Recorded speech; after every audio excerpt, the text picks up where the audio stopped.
Assalamualaikum warahmatullahi wabarakatuh. Apa kabar anak-anak? Sehat? Pertemuan pada hari ini kita membahas tentang materi mobilitas sosial. Mari anak-anak kita membahas tentang pengertian mobilitas sosial. Apa anak-anak yang dimaksud dengan mobilitas sosial? Mobilitas sosial adalah suatu gerak dalam struktur sosial yang di dalamnya ada pola-pola yang mengatur organisasi suatu kelompok sosial. Jadi mobilitas sosial ini juga mempunyai faktor pendorong, antara lain yang pertama yaitu status sosial. Coba anak-anak sambil kita memberikan contoh, apa dimaksud dengan status sosial? Status sosial adalah sebuah hasil yang dikeluarkan oleh seseorang atau kelompok atau keluarga yang bisa menempatkan seseorang dengan status yang rendah dalam kondisi kemiskinan, atau sebaliknya dalam kondisi kaya menempatkan seseorang dengan status yang tinggi. Itulah yang termasuk salah satu contoh status sosial. Yang kedua yaitu kondisi ekonomi. Kondisi ekonomi artinya kondisi dalam keluarga yang kelihatan atau nampak dengan adanya kebutuhan untuk kebutuhan. Salah satu contoh misalnya dengan kondisi ekonomi yang baik, mudah untuk memperoleh modal, pendidikan, dan lain sebagainya. Yang ketiga yaitu situasi politik. Salah satu contoh misalnya adanya pesta demokrasi. Yang keempat, pertambahan penduduk. Artinya dengan penduduk di Indonesia semakin tahun semakin tambah disebabkan antara lain adanya faktor kelahiran. Inilah yang termasuk faktor pendorong mobilitas sosial. Mari kita lanjut anak-anak, faktor penghambat mobilitas sosial. Yang pertama yaitu tentang kebudayaan. Kebudayaan di Indonesia merupakan kebudayaan yang bersifat tradisional. Misalnya bisa memberikan beberapa mobilitas sosial sebagai untuk kemajuan teknologi, komunikasi, dan transportasi. Yang kedua yaitu lingkungan asal. Fungsi dari lingkungan asal yaitu untuk mempercepat terjadinya mobilitas sosial. Yang ketiga, tradisi.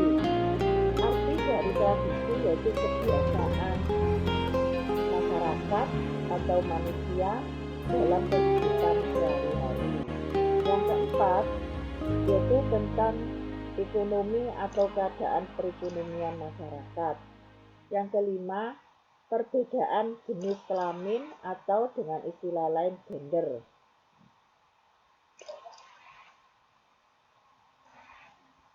Kita lanjut jenis mobilitas sosial.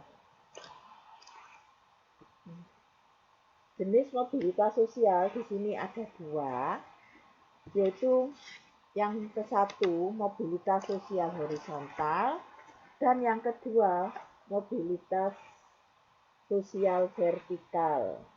Adapun mobilitas sosial horizontal punya tujuan yang pertama untuk meningkatkan kegairaan kerja, yang kedua untuk meningkatkan produktivitas kerja, yang ketiga mendewasakan kemampuan seseorang dalam mengatasi macam-macam karakter. Mobilitas sosial secara vertikal di sini meliputi antara lain Setiap masyarakat mempunyai sistem yang tersendiri, yaitu melalui proses mobilitas sosial, baik bergerak naik maupun bergerak turun. Yang kedua, terbukanya sistem di dalam masyarakat. Yang ketiga, disebabkan adanya faktor ekonomi politik. Yang keempat, bersifat masyarakat mempunyai sistem tertutup atau punya gerak sosial secara vertikal. Adapun mobilitas sosial vertikal bisa dibedakan menjadi dua. Yang pertama yaitu mobilitas sosial secara turun dan mobilitas sosial secara naik. Inilah yang dimaksud dengan jenis-jenis mobilitas sosial. Mari anak-anak, kalian bisa mengerjakan lembar kerja kegiatan siswa yang terdiri dari 4 poin, yaitu dengan beberapa pertanyaan. 1. Beri perbedaan pengertian sosial menurut pendapat ahli sosiologi yang bernama Horton dan Kimball. Yang kedua, jelaskan mobilitas sosial sebagai status sosial. Yang ketiga, bagaimana pendapat kalian pada masyarakat kondisi ekonomi di masa pandemi? Sebutkan 5 penghambat mobilitas sosial. Mari anak-anak, kita mengerjakan. Apabila ada kesulitan, kalian bisa WA di titik. Selamat mengerjakan. Wassalamualaikum warahmatullahi wabarakatuh.